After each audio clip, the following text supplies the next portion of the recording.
دیکھ رہے ہیں کہ ادھر کچھ عرصے سے حکومت کی طرف سے کچھ ایسے قوانین بنائے جا رہے ہیں اور عدلیہ کی جانب سے کچھ ایسے فیصلے آ رہے ہیں جو مسلمانوں کے لیے پریشان کن ہوں اور جو اسلامی شریعت سے ٹکرانے والے ہوں۔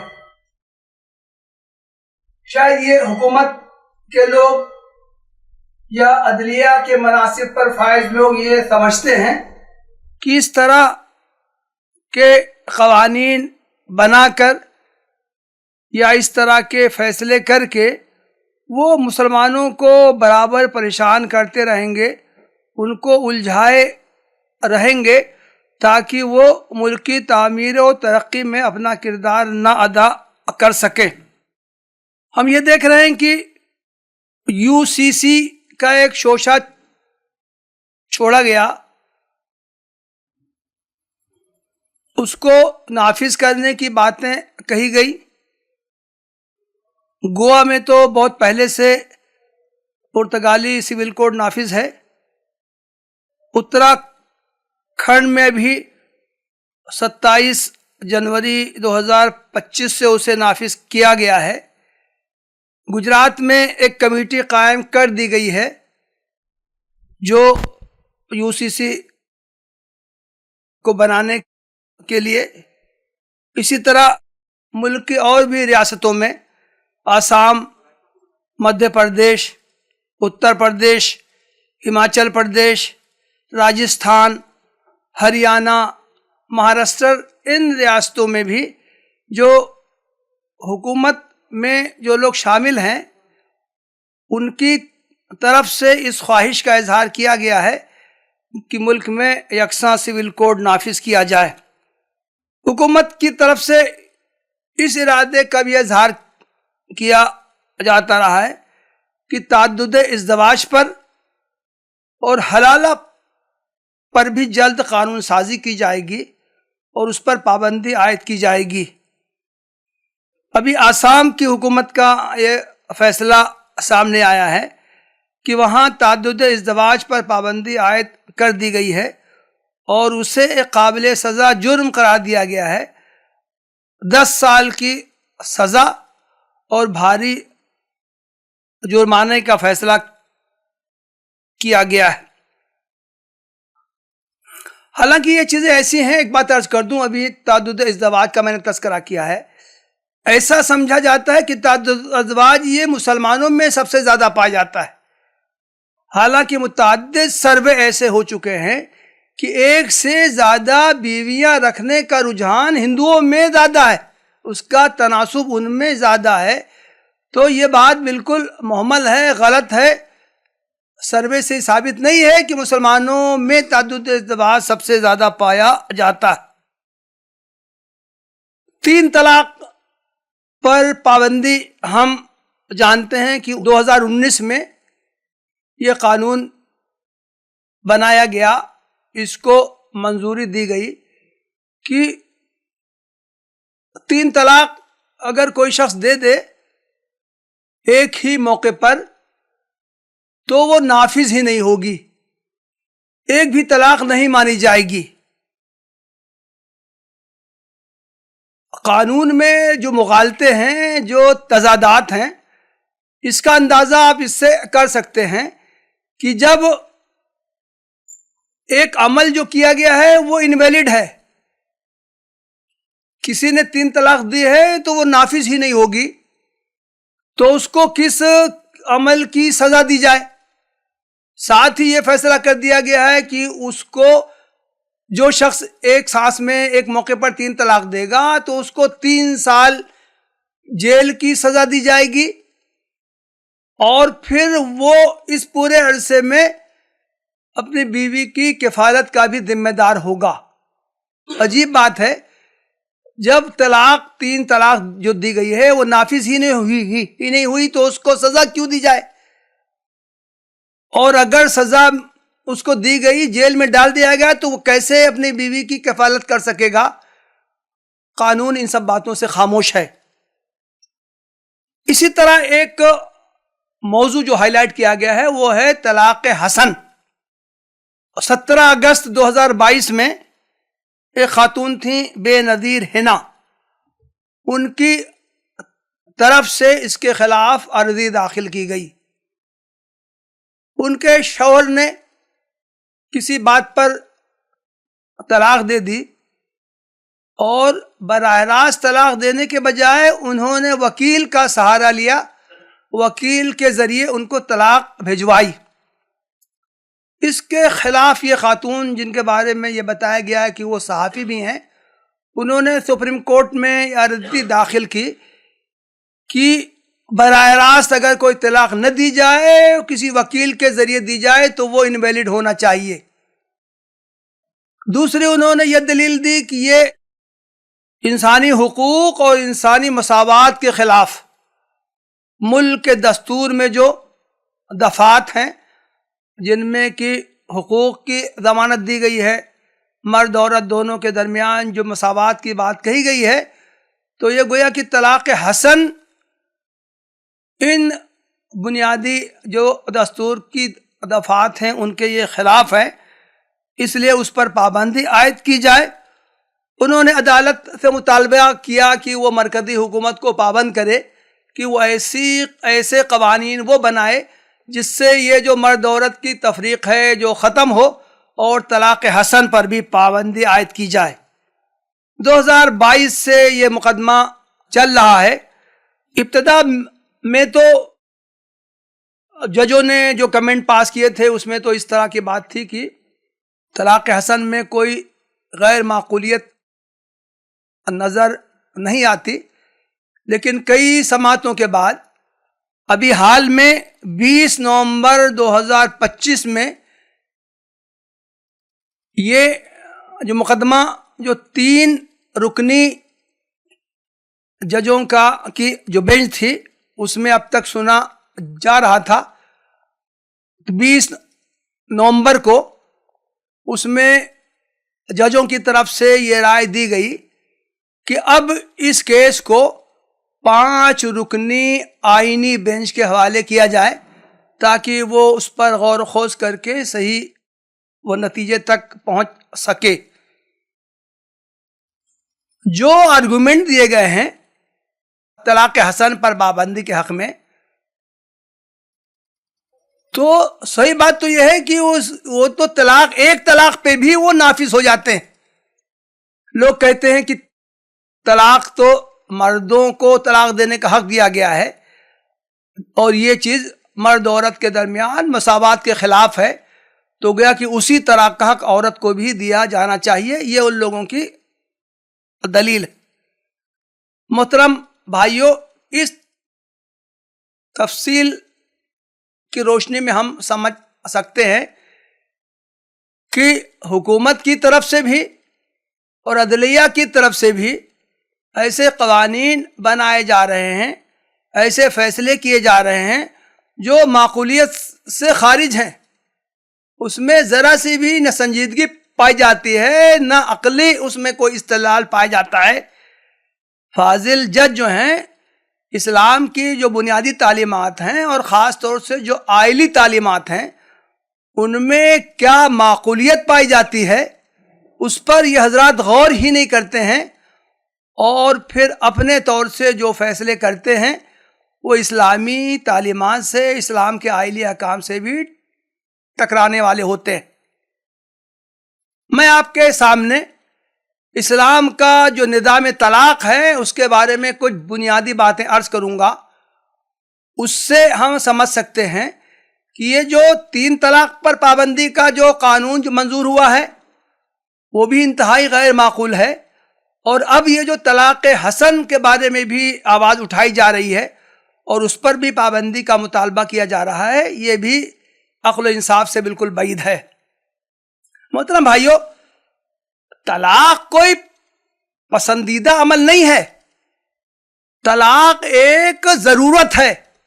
طلاق پر آدمی اسی وقت آمادہ ہوتا ہے جب اس کی زندگی میں خوشگواری باقی نہ رہی ہو، تو گویا کہ طلاق آدمی خوشی خوشی نہیں دیتا ہے، بلکہ ازدواجی زندگی سے پریشان ہو کر، عاجز آ کر بیوی سے اس کی ہم آہنگی نہیں ہوتی ہے اور اس کو آئندہ بھی یہ امید نہیں رہتی ہے کہ کوئی سدھار ہو جائے گا، تو پھر آدمی طلاق دینے پر مجبور ہوتا ہے۔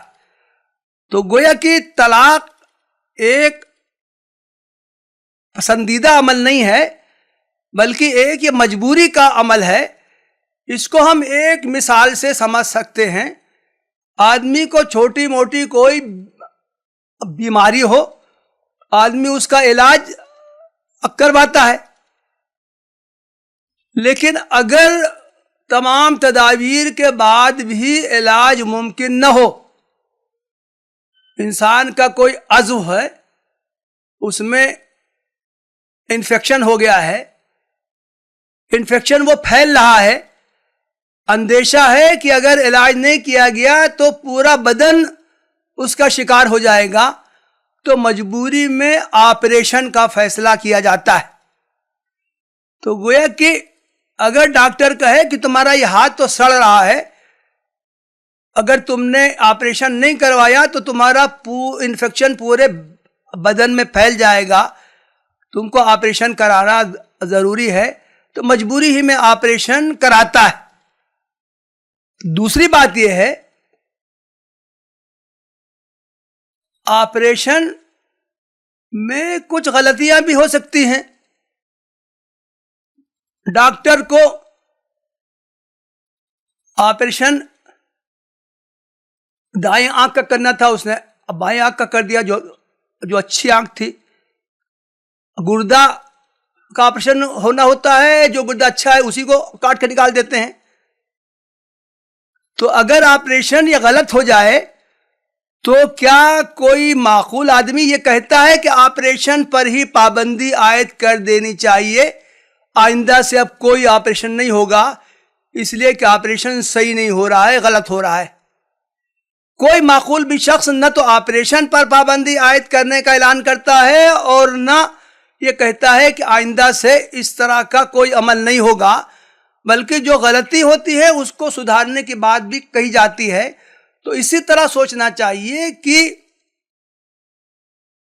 طلاق ایک لاسٹ آپشن ہے، جب تمام تدابیر ناکام ہو جائیں تبھی طلاق کی معقولیت ہے، اور اس سے بھی کوئی شخص بھی انکار نہیں کر سکتا۔ محترم بھائیوں، یہ انسان کی فطرت ہے، ہر انسان کی فطرت میں یہ بات شامل ہے کہ حتی الامکان سدھار کی کوشش کی جائے، اور جب سدھار ممکن نہ ہو تو پھر آخری فیصلہ کر لیا جائے۔ جن مذاہب میں طلاق کا کوئی آپشن تھا ہی نہیں، عیسائیت نے تو نکاح ہی کا انکار کیا، نکاح کو ایک ناپسندیدہ عمل قرار دیا، یہ کہا کہ انسان کے اللہ تعالیٰ سے روحانیت کی معراج یہ ہے کہ آدمی غیر شادی شدہ زندگی گزارے۔ لیکن انہوں نے جب نکاح کی گنجائش پیدا کی تو پھر انہوں نے طلاق کا آپشن ہی نہیں اس میں۔ نکاح ایک روحانی عمل ہے، نکاح آسمان میں طے ہوتے ہیں، جس کا نکاح ہو گیا پھر وہ زندگی بھر کے لیے نکاح کے بندھن میں وہ بندھا رہے گا۔ اسی طرح ہندو مت میں یہ تصور ہے کہ یہ تو جنم جنم کا ساتھ، جب نکاح ہو گیا، 7 پھیرے ہو گئے، تو اب میاں بیوی کو زندگی بھر ایک دوسرے سے اٹیچ ہو کے رہنا ہے، علیحدگی کا، طلاق کا کوئی تصور نہیں۔ ان دونوں مذاہب میں نکاح کے بعد علیحدگی کا کوئی تصور نہیں تھا، لیکن ظاہر ہے کہ یہ فطرت کے خلاف یہ چیزیں تھیں، اس لیے ان دونوں مذاہب کے ماننے والوں کو باقاعدہ طلاق کے قوانین منظور کرنے پڑے، اور اب وہ دونوں مذاہب کے لوگ کے درمیان ایسے قوانین بنا دیے گئے ہیں کہ اگر کسی کی ازدواجی زندگی ناکام ہو تو وہ علیحدگی حاصل کر سکیں۔ اسلام نے کسی وجہ سے نکاح کے بعد طلاق کا اس نے آپشن کھلا رکھا ہے۔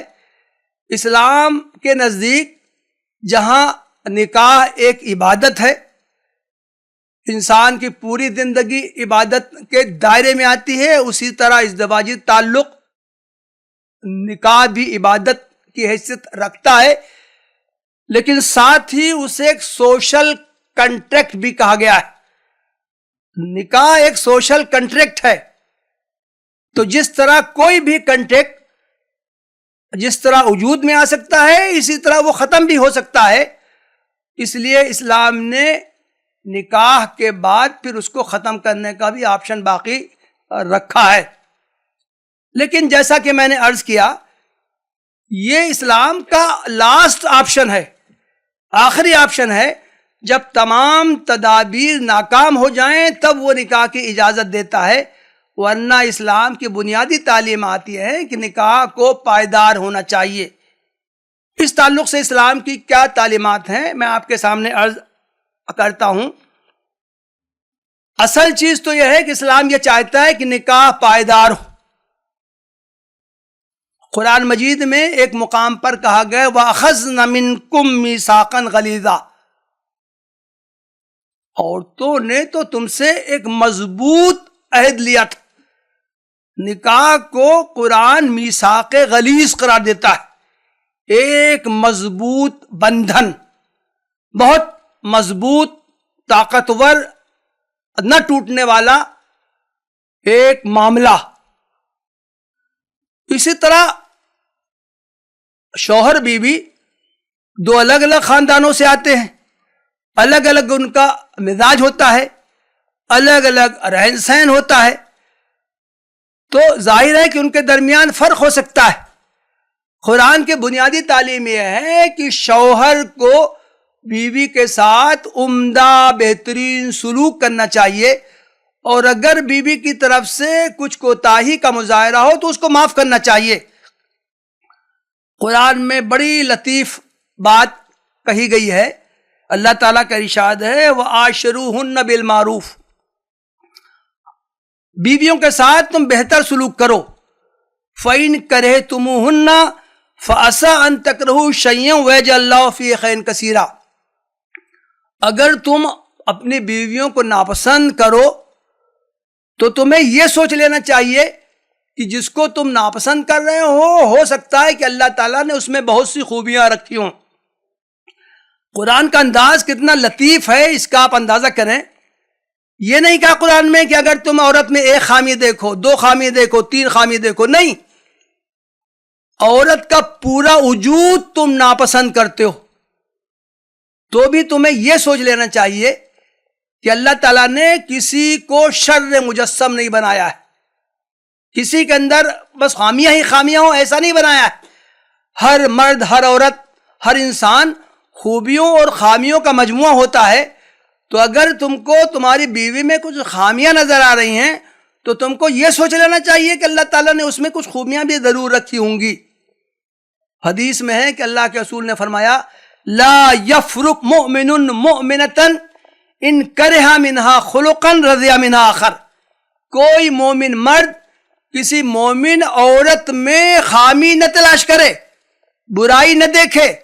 یہاں عام لفظ استعمال کیا گیا ہے، لیکن یہاں شوہر اور بیوی مراد کہا گیا ہے۔ کوئی شوہر بیوی میں صرف خامیاں ہی خامیاں نہ تلاش کرے، اگر اس کی کوئی ایک عادت اس کو بری لگے گی تو ضرور اس کی دوسری عادتوں کو وہ پسند کرے گا۔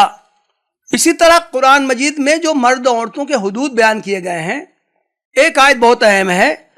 اللہ تعالیٰ نے فرمایا الرجال قوامون علی النساء، مرد عورتوں کے قوام ہیں، عورتوں کے محافظ ہیں، عورتوں کی نگرانی کرنے والے ہیں۔ آگے کہا گیا ہے فالصالحات قانتات حافظات للغیب بما حفظ اللہ، تو نیک عورتوں کو ان کی اطاعت کرنی چاہیے۔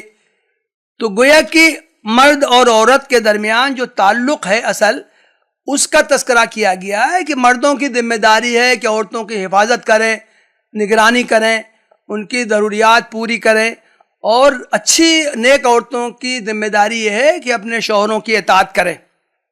دوسری چیز یہ ہے کہ اگر شوہر بیوی میں کچھ اختلافات پیدا ہونے لگیں تو قرآن اسے حل کرنے کی ترغیب دیتا ہے، اس کی تاکید کرتا ہے۔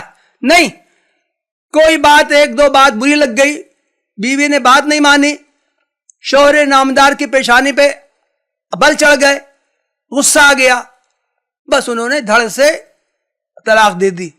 نہیں، اگر شوہر بیوی میں کچھ اختلافات ہوں، دوریاں پیدا ہونے لگیں، مزاج الگ الگ ہیں، اختلافات ہوں، تو اسلام نے ان اختلافات کو دور کرنے کی تدابیر بیان کی.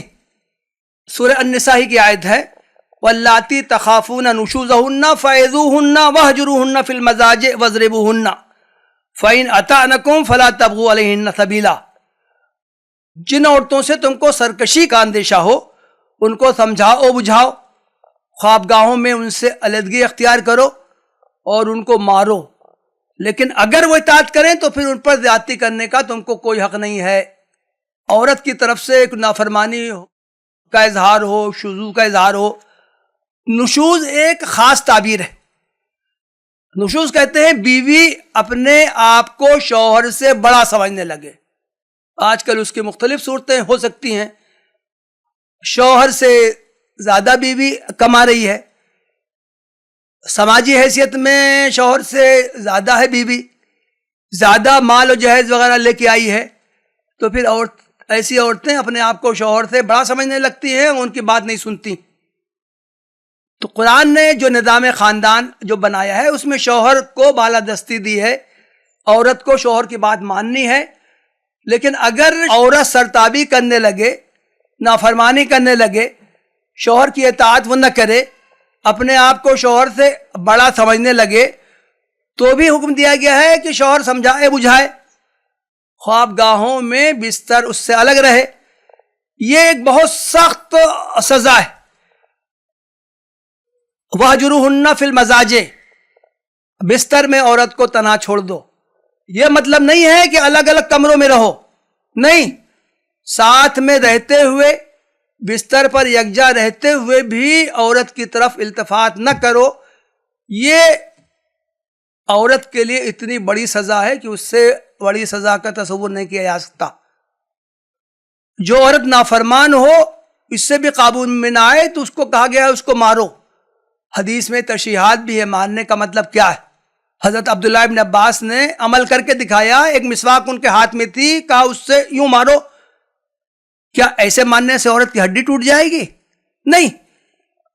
مارنے کا مطلب یہ ہے کہ گویا کہ عورت کو شوہر احساس دلائے کہ تمہارا رویہ میرے نزدیک سخت ناپسندیدہ ہے. اسی طرح عورت کو بھی حق دیا گیا ہے. کہا گیا ہے وَإِنِ امْرَأَةٌ خَافَتْ مِنْ بَعْلِهَا نُشُوزًا أَوْ إِعْرَاضًا فَلَا جُنَاحَ عَلَيْهِمَا أَنْ يُصْلِحَا بَيْنَهُمَا صُلْحًا وَالصُّلْحُ خَيْرٌ.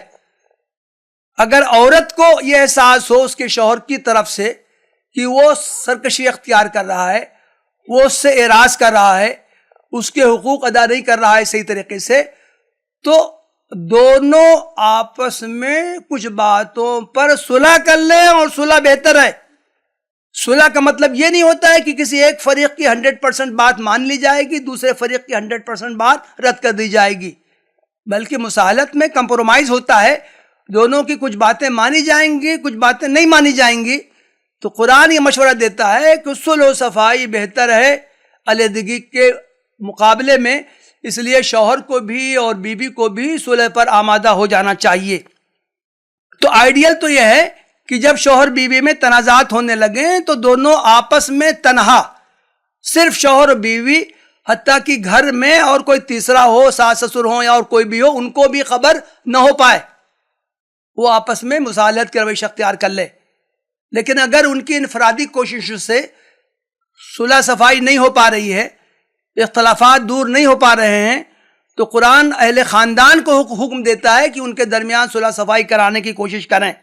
وَإِنْ خِفْتُمْ شِقَاقَ بَيْنِهِمَا فَابْعَثُوا حَكَمًا مِّنْ أَهْلِهِ وَحَكَمًا مِّنْ أَهْلِهَا إِنْ يُرِيدَا إِصْلَاحًا يُوَفِّقِ اللَّهُ بَيْنَهُمَا.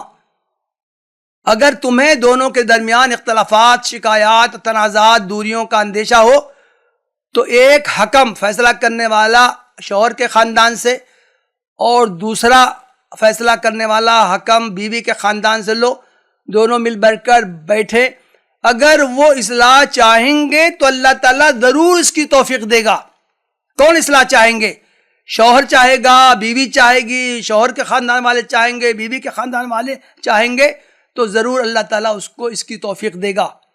تو اس سے ہم سمجھ سکتے ہیں کہ طلاق سے پہلے قرآن نے مختلف اقدامات بتائے ہیں کہ جن پر اگر عمل کیا جائے تو طلاق کی نوبت ہی نہیں آئے گی، شوہر بیوی دونوں آپس میں کمپرومائز کرنے کی طرف مائل ہوں گے، اور اگر ان کی توجہ نہ ہو پائے تو ان کے خاندان والے آگے بڑھیں گے اور دونوں کو سمجھا بجھا کے ایک ساتھ رہنے پر آمادہ کریں گے۔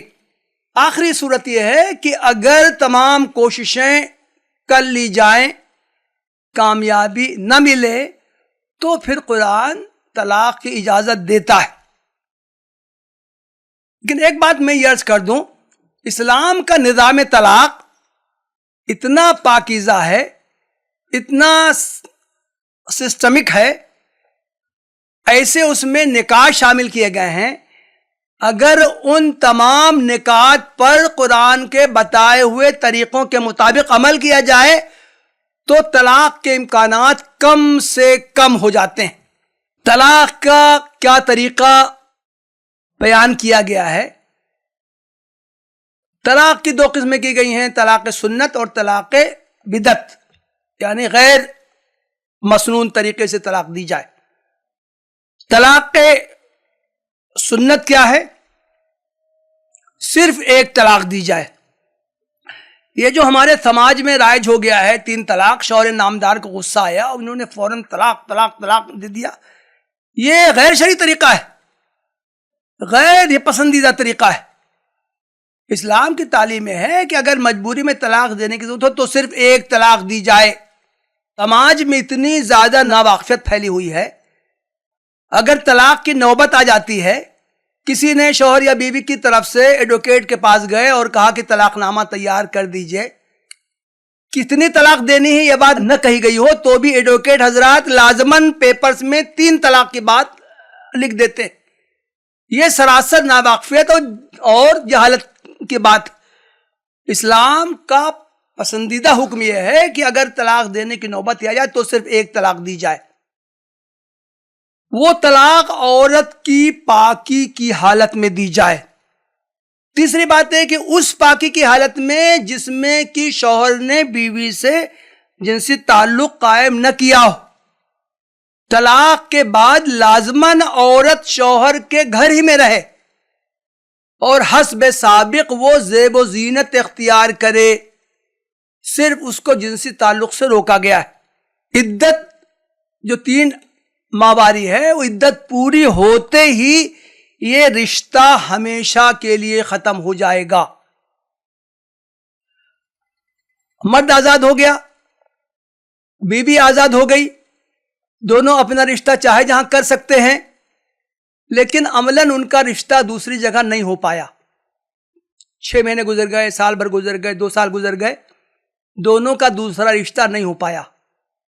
خود ان کو احساس ہوا کہ ہم نے غلطی کی ہے، ہمیں دوبارہ رشتہ قائم کر لینا چاہیے، یا ان کے خاندان والوں نے توجہ دلائی کہ بھائی تم لوگوں نے یہ اچھا نہیں کیا، رشتہ ختم کر لیا، تم کو دوبارہ یکجا ہو جانا چاہیے۔ اس صورت میں آپشن باقی رہتا ہے، دوبارہ وہ میاں بیوی کی حیثیت سے رہ سکتے ہیں، بس عدت پوری ہونے سے پہلے شوہر منہ سے کہہ دے کہ میں نے رجوع کر لیا، یا آپس میں ساتھ میں رہنے لگے، اور اگر عدت پوری ہو جائے تو ان کو دوبارہ نئے مہر کے ساتھ نئے سرے سے نکاح کرنا ہوگا۔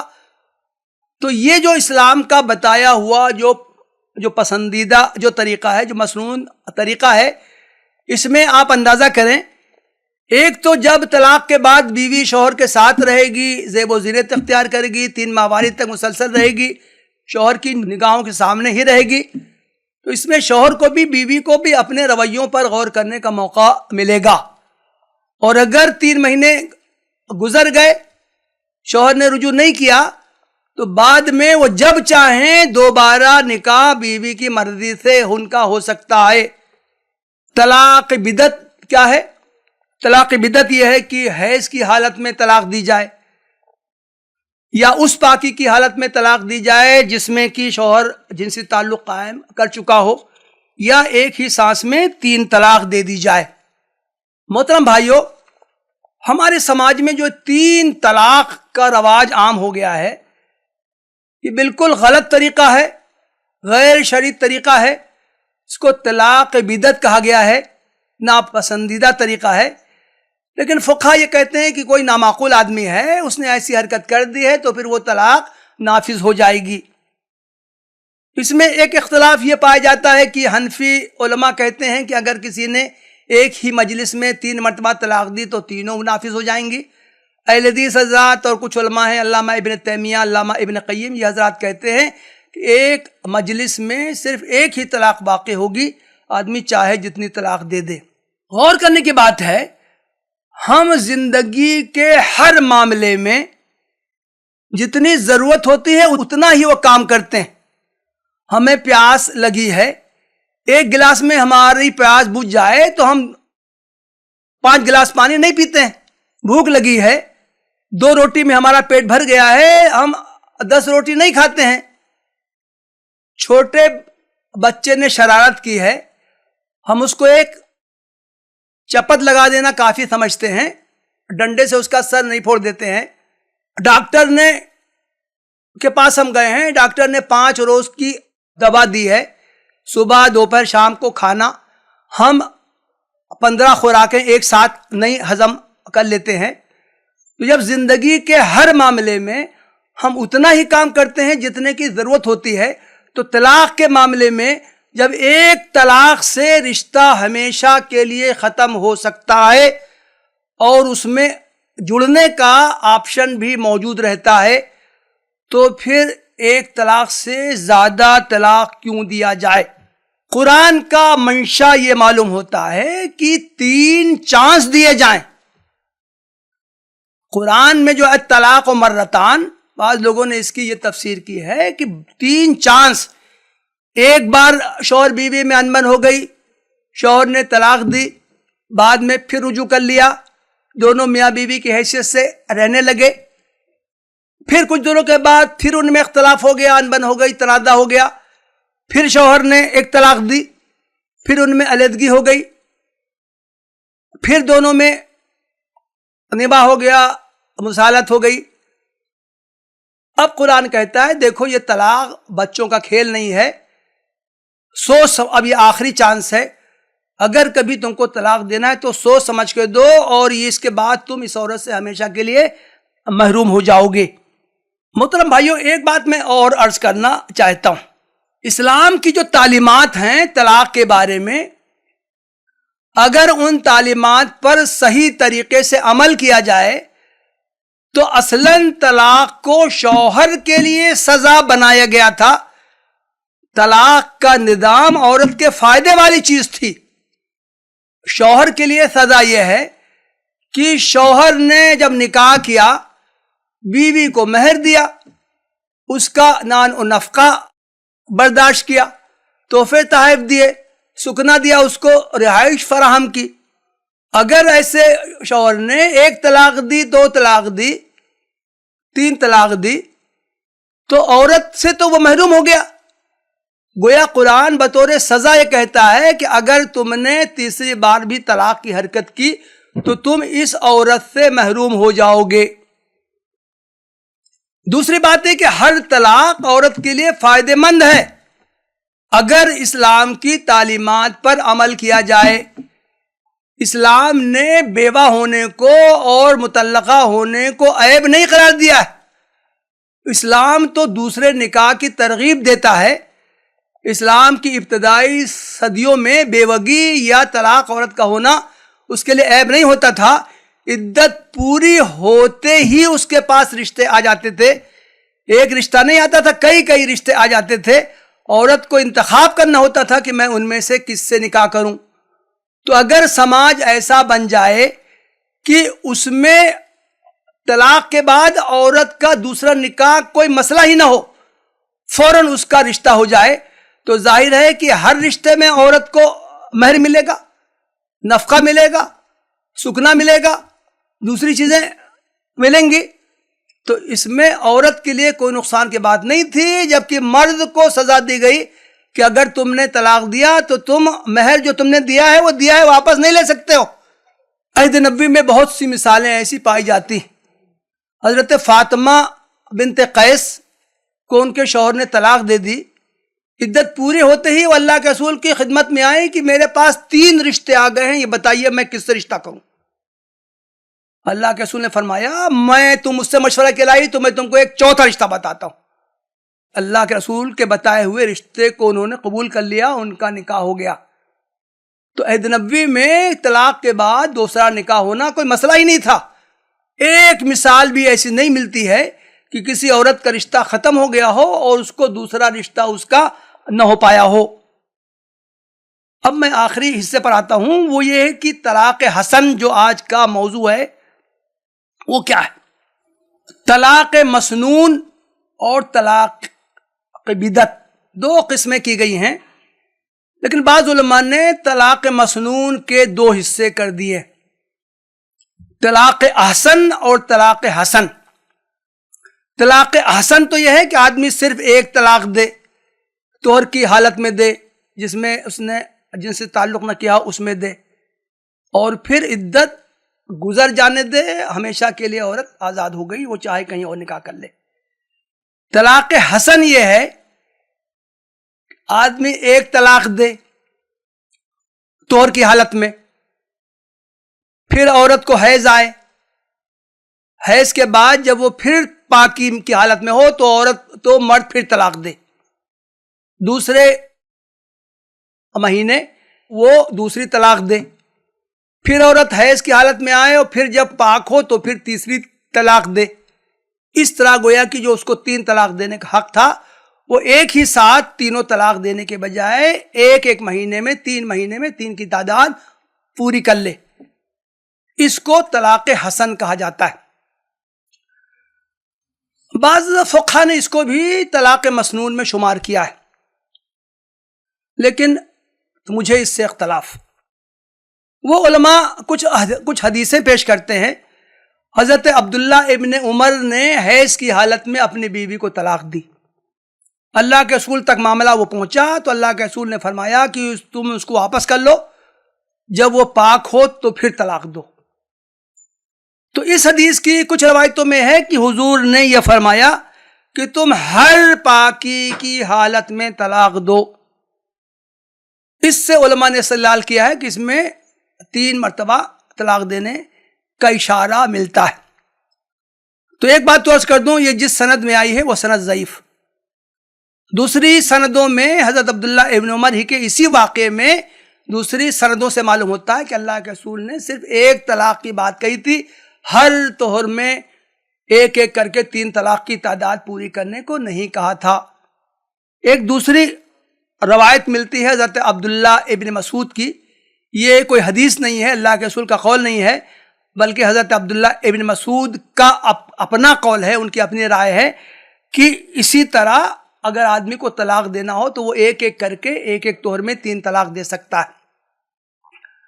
یہ روایت بھی ضعیف۔ تو گویا کہ سند کے اعتبار سے جو بعض روایتوں میں آتا ہے کہ ایک کر کے 3 طلاق دی جا سکتی ہے، یہ کمزور بات ہے، اس کو بھی مسنون طریقے طلاق میں شامل نہیں کیا جا سکتا۔ مسنون طریقے طلاق تو صرف یہ ہے کہ ایک طلاق دی جائے اور اس کے بعد دوسری طلاق کی نوبت ہی نہ آئے، علیحدگی ہو جائے، عدت پوری ہو جائے، اور بعد میں پھر اگر ان لوگوں کا رجحان ہو اور ان کی دوسری شادی نہ ہوئی ہو تو پھر وہ دوبارہ نکاح کر سکتے ہیں۔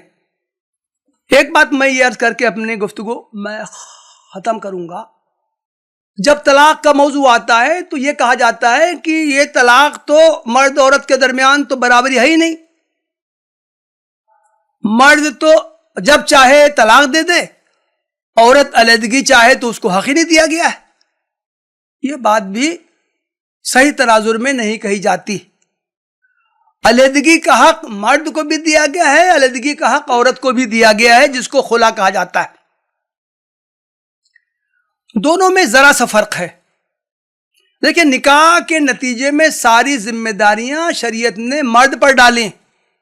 مرد مہر دے، مرد نان و نفقہ دے، مرد رہائش فراہم کرے، مرد عورت جب بیمار ہو تو اس کا علاج و معالجہ کرے، تو ایک ایگریمنٹ کے نتیجے میں ایک پارٹنر پر پوری ذمہ داریاں ہیں، دوسرے پارٹنر پر کوئی ذمہ داری نہیں.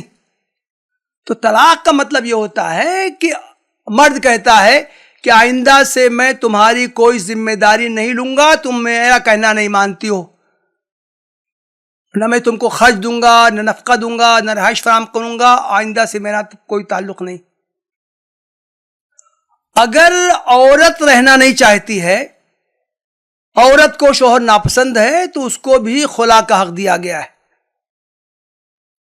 خلا کا مطلب یہ نہیں ہے کہ عورت کہہ دے میں نے خلا لے لیا اور میں جا کے گھر بیٹھتی ہوں، اس شوہر سے میرا کوئی تعلق نہیں ہے اور میں دوسرے نکاح کرنے کے لیے آزاد ہوں.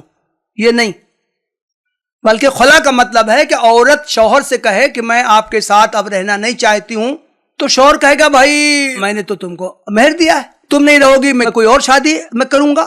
تو اس وجہ سے کہا گیا ہے کہ خلا کی صورت میں جو مہر عورت پا چکی ہے اگر شوہر مانگے تو اس کو واپس کرنا ہوگا. لیکن جو خلا کے تعلق سے آج کل ہمارے مسلم سماج میں جو رویہ پایا جاتا ہے، شوہر کہتے ہیں کہ نہیں میں نہ طلاق دوں گا نہ خلا منظور کروں گا، تم کو جو کرنا ہو کر لو، میں زندگی بھر تم کو لٹکا کے رکھوں گا. یہ طریقہ اسلامی شریعت کے بالکل خلاف. حدیث میں آتا ہے حضرت ثابت ابن قیس کی ایک بیوی اللہ کے رسول کی خدمت میں حاضر ہوئیں. انہوں نے کہا کہ اللہ کے رسول مجھے شوہر ناپسند ہیں، میں ان پر کوئی الزام نہیں لگاتی، نہ ان کے دین پر الزام لگاتی ہوں نہ ان کے اخلاق پر الزام لگاتی ہوں، میں کوئی الزام نہیں لگاتی ہوں، لیکن میں ان کے ساتھ رہنے پر تیار نہیں ہوں. اللہ کے رسول نے فرمایا تم کو جو مہر میں باغ ملا تھا وہ تم کو واپس کرنا ہوگا. انہوں نے کہا میں واپس کر دوں گی، بلکہ اگر وہ زیادہ چاہیں گے تو میں ان کو زیادہ دوں گی. اللہ کے رسول نے کہا اس کی کوئی ضرورت نہیں ہے، تم میں واپس کر دو. اللہ کے رسول نے حضرت ثابت ابن قیس کو بلا کے کہا کہ تم اپنا باغ لے لو اور عورت کو علیحدہ کر دو، طلاق دے دو. تو گویا کہ اسلامی شریعت میں کوئی عورت اگر خلا چاہتی ہے تو شوہر کو اسے باندھ کر رکھنے کا حق نہیں. آج کل کے حالات میں عورت دارالقضاء میں کیس کرے، کوئی دلیلیں دے کہ وہ کیوں اس کے اندر بہت زیادہ مرافت پائی جاتی ہے، قاضی کچھ صلح صفائی کرنے کی کوشش کرے گا، اگر وہ محسوس کرے گا کہ ان دونوں میں کوئی نباہ نہیں ہو سکتا ہے تو پھر وہ شوہر کو خلا پر مجبور کرے گا، اور اگر شوہر نہیں مانے گا تو قاضی کو اختیار ہے کہ وہ ان کا نکاح فاسد کر دے. آخر میں عرض کرنا چاہتا ہوں کہ اس مسئلے کا حل کیا ہے. اگر عدالت طلاق حسن کو انویلڈ کرے تو ہم کیا کریں؟